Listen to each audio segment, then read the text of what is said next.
Good Wednesday morning. I'm Heather Brown, and this is CBSN Minnesota's morning update. So let's get you right up to speed on the news and the weather. It's going to be another chilly one today. 42 degrees out there, not much sun if you're looking for it early here in the morning. In fact, so cold that we saw a couple of snow flurries pop up over downtown Minneapolis earlier this morning. Nothing to be worried about, nothing that's sticking to the ground, but just give you an idea of what those temperatures will be like today. So be sure to continue to grab that winter jacket. Let's talk about this now. It is the verdict many across the country and the world have been anticipating. After about 10 hours of deliberating, a jury found Derek Chauvin guilty of murdering George Floyd. The former Minneapolis police officer was convicted on all 3 accounts. He was then led out of the courthouse in handcuffs. He is now in prison at Oak Park Heights. The announcement sent waves of emotion through the Twin Cities, from the crowd outside of the Hennepin County Government Center to the corner where George Floyd took his last breath. And when asked for people's reaction, a word that we kept hearing, that kept coming up over and over, was relief. So this morning, we want to know how you're feeling after the verdict. What is that one word for you? If there was one way to describe how you're feeling today, what is that word? We've heard relief, we've heard hope, we've heard work. Let us know what you think. Leave a Facebook comment here, on Facebook here if you're watching. We'll read through a couple of those in just a moment. That story overnight is that it was a relatively quiet night across the Twin Cities. Minneapolis streets had been cleared out as the National Guard and police kept watch. This is what it looked like late last night as darkness fell. This is the Hennepin County Government Center. Most people had left by that time, as you can see. Earlier, though, in the day, it was packed, this area, with people waiting to hear that historic verdict. Together, they took the moment in and what it all meant.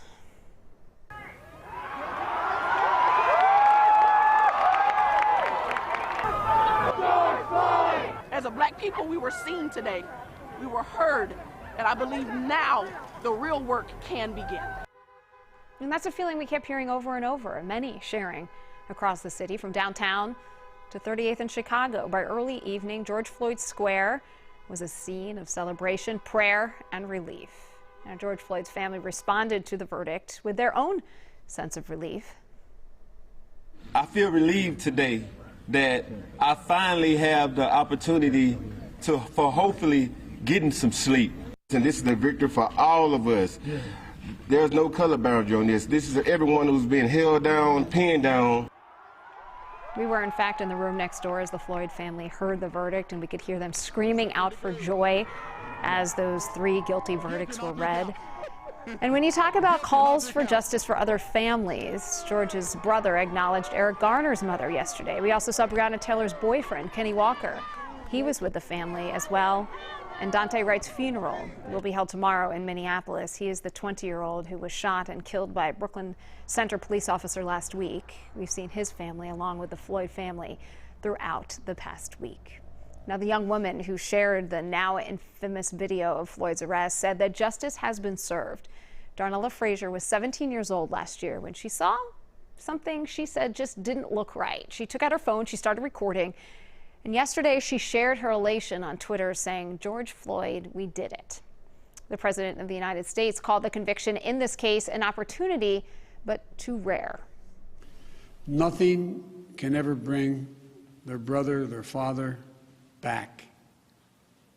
But this can be a giant step forward in the march toward justice in America.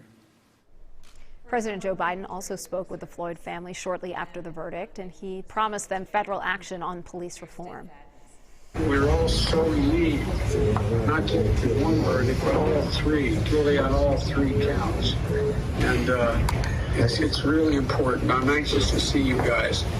I really am. And we're going to get a lot more done. We're going to get police. We're going to do a lot. We're going to stay at it till we get it done. In an interview with WCCO last night, Minnesota Governor Tim Walz said that now is the time to listen to our community about police reforms.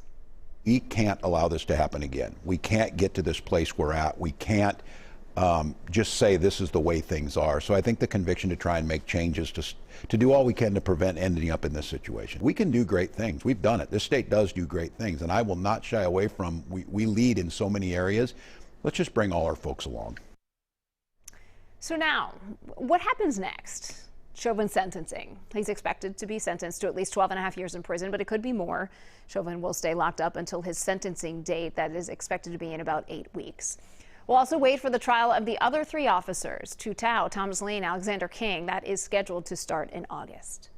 Today also marks the 5th anniversary of the death of music icon Prince. There will be remembrances, including at his home and studio in Chanhassen. Paisley Park will open up its atrium to fans who want to come and pay tribute to celebrate Prince's life. It's from 9 a.m. to 9 p.m. You do, though, need a ticket, and those tickets, as you might imagine, they went fast and are sold out. All right, let's get back to today's talker. We asked you if you could describe in one word how you're feeling now that we have a verdict in this Chauvin trial. What would it be? Brian telling us justice.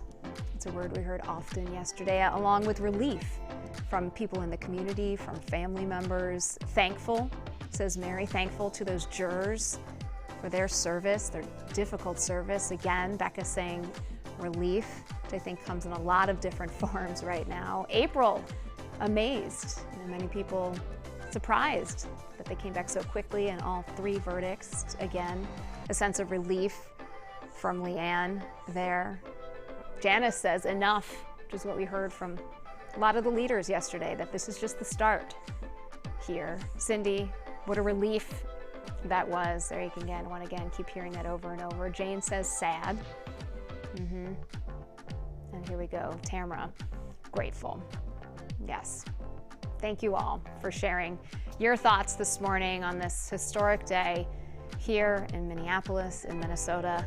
We appreciate you and your time. This is your morning update from CBSN Minnesota. Thanks for watching. We'll see you back here tomorrow.